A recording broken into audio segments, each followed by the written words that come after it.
નમસ્કાર દર્શક મિત્રો, મહામંથન મંતવ્ય ન્યૂઝમાં આપનું સ્વાગત છે।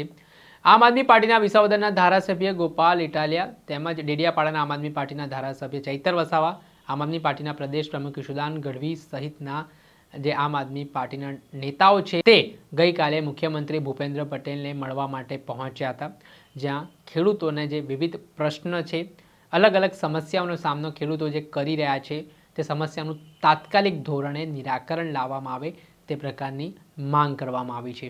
થોડાક દિવસ પહેલાં આમ આદમી પાર્ટી દ્વારા એક ખેડૂતો માટે હેલ્પલાઇન જારી કરવામાં આવ્યું હતું, જે હેલ્પલાઇન નંબરમાં અંદાજિત 80,000 જેટલી ફરિયાદો તેમને મળીને તેના જ ભાગરૂપે આજે આ ડેલિગેશન છે તે મુખ્યમંત્રી સુધી મળવા પહોંચ્યું।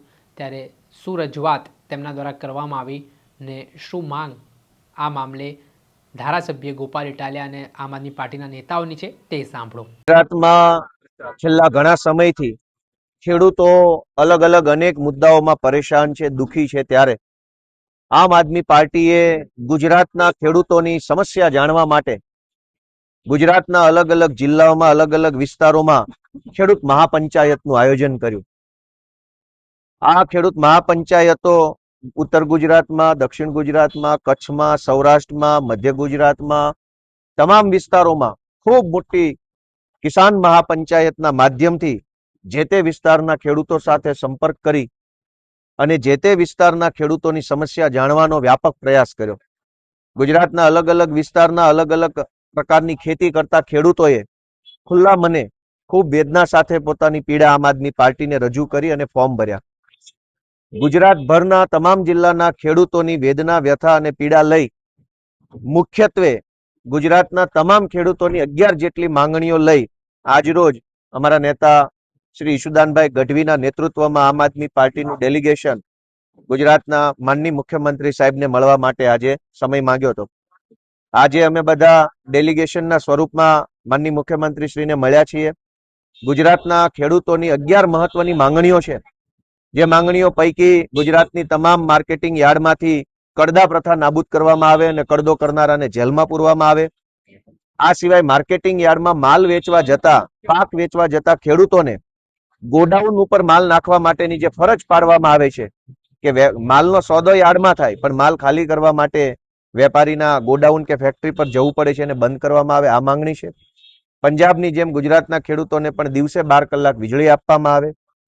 આ સિવાય ગુજરાતના ખેડૂતોને જે પાક નુકસાની થઈ છે એ પાક નુકસાનીની સમયસર તાત્કાલિક ખેડૂતોને સહાય પૂરી પાડવામાં આવે।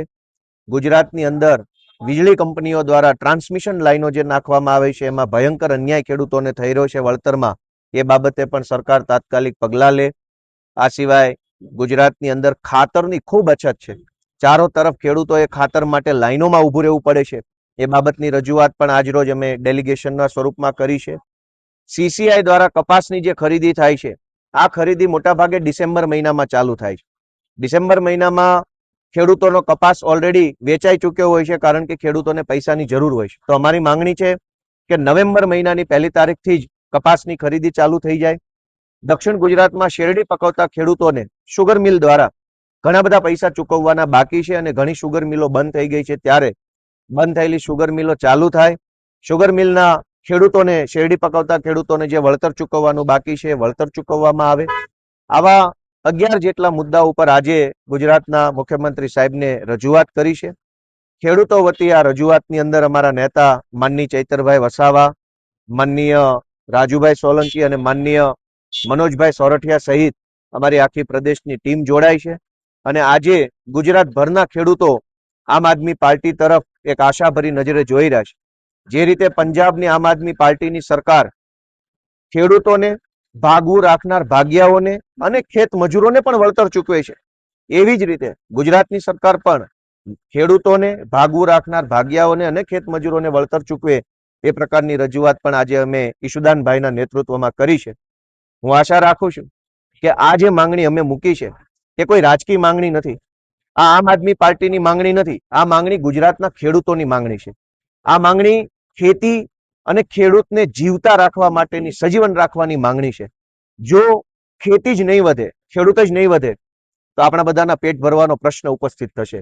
આજે ખેતી ખૂબ ખર્ચાળ બની છે, ખેતીમાં ખર્ચા વધ્યા છે, ખેતીની અંદર અનિશ્ચિતતાઓ વધી છે. કુદરતી પ્રકોપ, ક્યારેક અતિવૃષ્ટિ, ક્યારેક અનાવૃષ્ટિ, ક્યારેક જંગલી પશુઓનો ત્રાસ, એક તો ખર્ચાળ ખેતી, ઉપરથી અનિશ્ચિતતાઓ, ઉપરથી ટેકાનો ભાવ ન મળે, ઉપરથી એપીએમસી માં કડદો કરવામાં આવે અને ઉપરથી ખેડૂતની જમીનમાં કોઈ પણ પ્રકારની મંજૂરી વગર ક્યારેક રોડ, ક્યારેક રેલવે, ક્યારેક વીજળીની લાઈનો નાખી અને ખેડૂતને ખેતી છોડવા માટે જે મજબૂર કરવામાં આવ્યો છે, એની સામે આમ આદમી પાર્ટી ગુજરાતના ખેડૂતોની પાર્ટી તરીકે ખેડૂત આગેવાનો તરફથી ખેડૂતો વતી આજે મુખ્યમંત્રી સાહેબને રજૂઆત કરી છે. મને આશા છે, એવી વિશ્વાસ રાખીએ કે વહેલી તકે આ 11 મુદ્દાઓ પૈકી મહત્વના તમામ મુદ્દાઓ ઉપર ગુજરાતની સરકાર નિર્ણય કરી અને ખેડૂતોને અને ખેતી માટે કંઈક સારું કરશે. गोपाल भाई, क्या कोई डेडलाइन दी है कि इसके बाद क्या आंदोलन करेंगे आम आदमी पार्टी?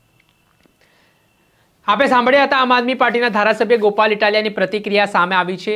હાલ ખેડૂતો માટેની જે ખેડૂત મહાપંચાયત પણ અલગ અલગ જિલ્લાઓમાં ચાલી રહી છે ને જે ખેડૂતોના જુદા જુદા પડતર પ્રશ્ન છે તેનું નિરાકરણ લાવવા માટે મુખ્યમંત્રીને રજૂઆત કરવામાં આવી છે. ત્યારે ક્યારે આ સમસ્યાનું સમાધાન આવે છે તે જોવું રહ્યું. દર્શક મિત્રો, આવા જ નવા વિડીયો સાથે આપણે માહિતગાર કરતા રહીશું, એટલે મહામંથન મંતવ્ય ન્યૂઝ જોતા રહો.